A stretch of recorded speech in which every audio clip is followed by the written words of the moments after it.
Hey guys, what's up? It's Karl, and we're switching back to the budget game, and this is the first episode in this year of this series, actually. I've done it before. It's my $50 tech in 2021 this year. I focus on all things budget because I know money is definitely a bit tougher to come by these days, so all of the tech that you see in today's episode is under $50, and of course, to hook some of you guys up, I will be giving away one of the items in today's episode. Super simple to win as always, just sub to the channel. Really can't ask for anything more than that. Let me know which of the items is your fave down below in the comments. Leave it to one, and I'll be announcing the winners over on Instagram, so you'll have to follow me over there. It's way easier for me to DM you, get all of your shipping details, and I will announce it there as well.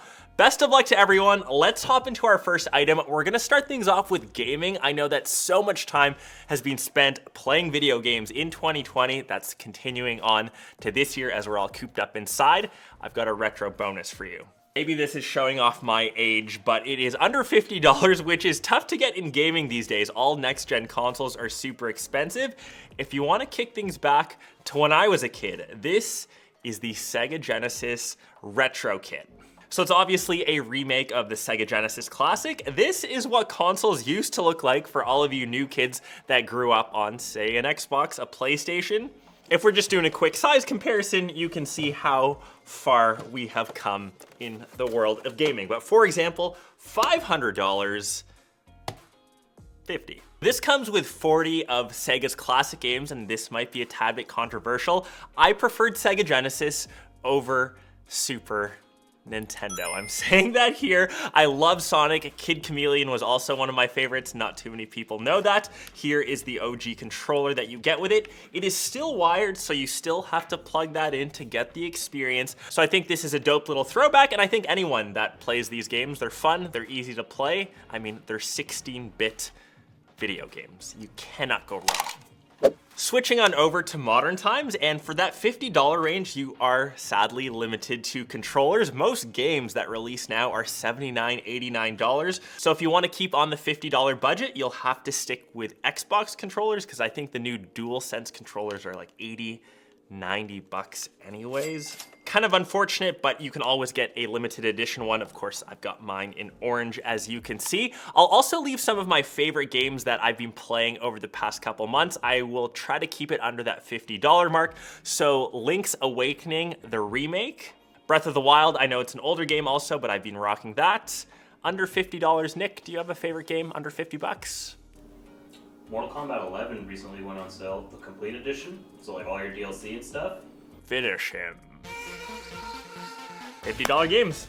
Keeping on the entertainment theme, we're switching to the Mi TV stick. This one is from Xiaomi. So I reviewed their first gen, they've come out with their second one, and if anyone doesn't have a smart TV, a lot of people still don't, this is the easiest way to get all of that content with a simple stick. So this is a simple plug and play. It goes into an HDMI port on most TVs, and from there you'll get access to most streaming sites. So Netflix, YouTube, Amazon Prime, Disney Plus. I am going to plug The Mandalorian again. It is by far the best show that I have watched last year. If you've missed it, 2021 is the perfect time to catch up. You can watch your good old boy over on YouTube if any of you watch me on a TV. I think that's pretty cool. It does come with its own built-in remote as well. You can see that it actually has Google Assistant built in. So you can actually control all of your smart home tech. You can ask Google any sorts of questions you'd like. You also have dedicated buttons to Netflix as well as Prime Video.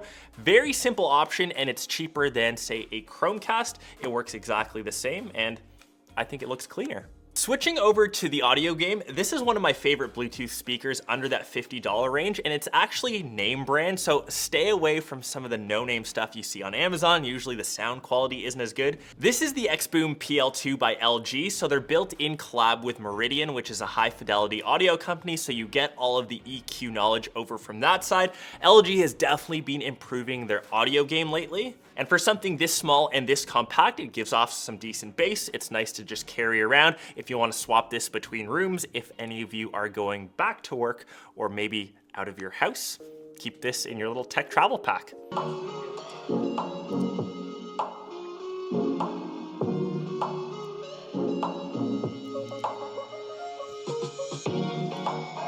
And for all of you wondering, all the music on the channel is used from Epidemic. It's a royalty-free site, and if you want to sign up, it's 15 bucks a month. That's under that $50 mark, so check out my link below. You'll get your first month for free. Another shameless plug for me. Use it if you want, and if not, that's cool too.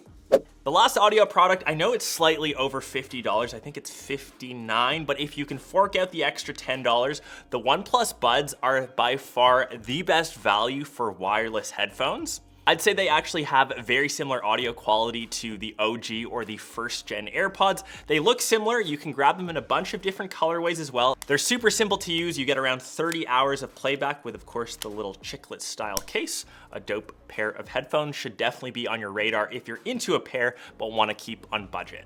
Next off, we're switching into the creator space, and I really want to share some of my favorite accessories here in the studio that don't break the bank. And if any of you are looking to create your own YouTube channel, any sort of content, you should really take a look at these. So this is actually a two-piece combo. These actually disconnect. The first is just your standard mini GorillaPod, and this is essentially a mini tripod, and the GorillaPod gets its name from these little legs that can articulate in any sort of direction. So you can mount them on any sorts of things, put them on a desk if you want. You've got a little 1/4 inch connector up top. It does have a quick release plate, like so, and you can mount, say, a small little camera, a GoPro on this, and have this mounted to record all of your footage.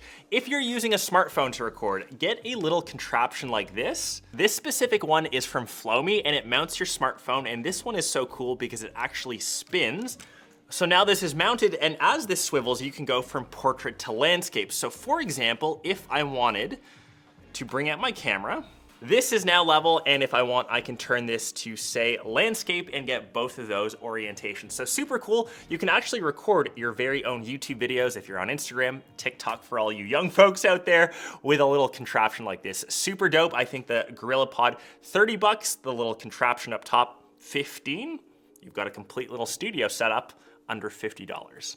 Other useful little creator bits, this small little guy here is a USB-C dongle from Anker. So if you have a new MacBook Pro, MacBook Air, anything with a USB-C port, you usually have to live the dongle life. And with this, you'll get access to the most important thing that creators shoot with is an SD card or a micro SD card. And as an example, the latest MacBook Pro only has 2 USB-C ports, just plugging it into the side.